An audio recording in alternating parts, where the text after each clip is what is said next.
Candidates for Senate went at it again in their second and final debate before the primary. Former Congressman Shays attacked Linda McMahon on everything from the WWE to not releasing her tax returns. But can he catch the frontrunner now, or is it too late? News 8's Jamie Muro live in our Hartford newsroom with more on what the candidates had to say tonight. Jamie?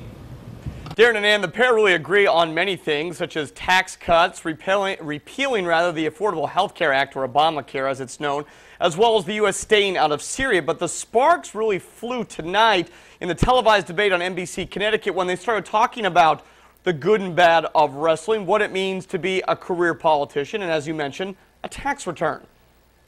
The last of the McMahon-Shays debate didn't differ much from previous face-offs, but the former Republican state representative used much of his time targeting his opponent's character and business practices. I am troubled that we have a candidate running for the United States Senate who professes to care about women and then chooses to have on her programs women stripping down to practically nothing to their underwear. Congressman Shays, you always get tied up in the Hollywood scripting of WWA, and as usual, you have your facts wrong.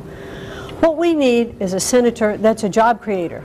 Shays also went after Linda McMahon, the former CEO of World Wrestling, for still not releasing her tax return. She answered more than once to the press that when she gets it, and she'll make it public. We are waiting on information over which we have no control.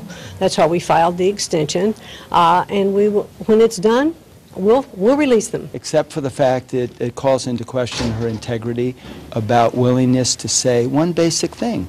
I'll get it to you in 6 weeks. I'll get it to you in 4 weeks. She has control over that. And the fact that she won't tell you when is what's surprising. McMahon kept hammering her strengths as a successful businesswoman who has helped employ hundreds of people. Shays going back to what he says was a successful run in Congress, to which McMahon countered he's a career politician, much like Democratic frontrunner Christopher Murphy. Shays says no campaign is for sale. We have a candidate from the WWE that spent $60 million, and we're asking how are we going to control this kind of abuse. I do not want to have any special interest or PAC influence, and that's why I'm not taking any PAC or special interest money in my fundraising efforts.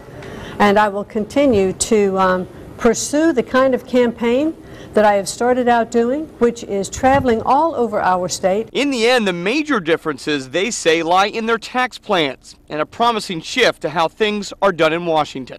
I want my country back. I want you to have your country back.